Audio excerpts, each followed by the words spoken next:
La terre était corrompue devant Dieu, remplie de violence et de cruauté. L'humanité entière avait sombré dans la méchanceté, et le cœur de Dieu fut affligé de ce qu'il voyait.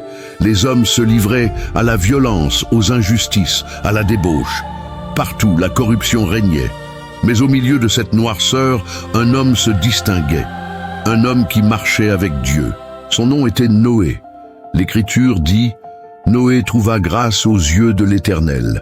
Il était juste, intègre parmi ses contemporains, et il marchait avec Dieu.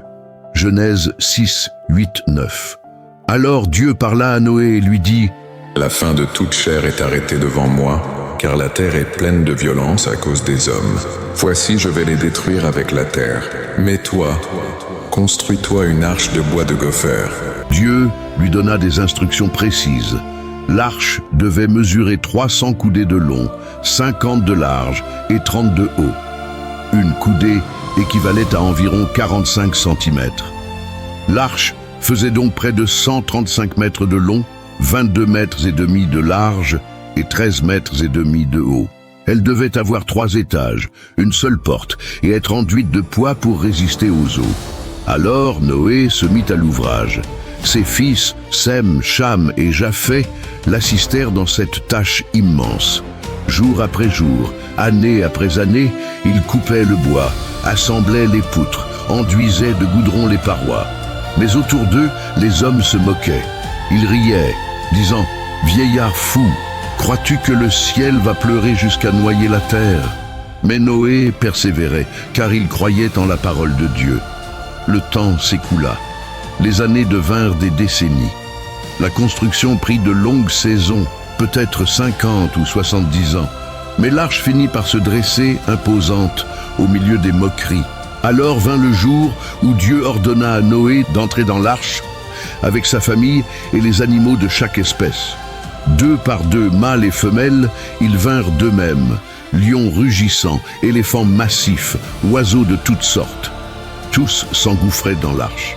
Puis, lorsque tout fut prêt, l'Éternel lui-même ferma la porte derrière eux. Et la pluie commença à tomber. Les sources des abîmes jaillirent et le ciel déversa ses torrents. 40 jours et 40 nuits, l'eau tomba sans relâche. Les vallées furent submergées. Les collines disparurent jusqu'à ce que même les montagnes les plus hautes fussent couvertes de 15 coudées d'eau, soit environ 7 mètres. La terre entière fut engloutie, et tout ce qui avait souffle de vie périt. Les eaux dominèrent à la terre pendant 150 jours, mais au cœur de la tempête, dans l'arche, Noé et sa famille furent gardés.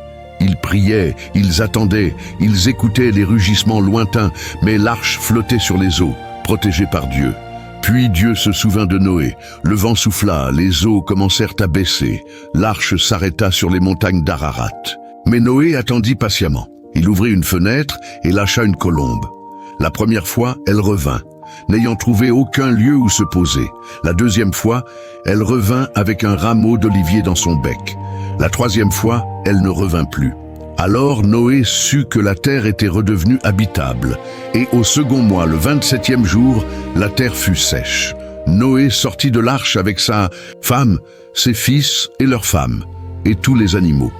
Alors il bâtit un autel à l'Éternel et offrit un sacrifice. L'Éternel sentit une odeur agréable et dit: « Je n'exterminerai plus jamais tout être vivant comme je l'ai fait. » Dieu établit alors une alliance avec Noé et toute la terre. Il plaça dans le ciel un signe éternel, l'arc-en-ciel.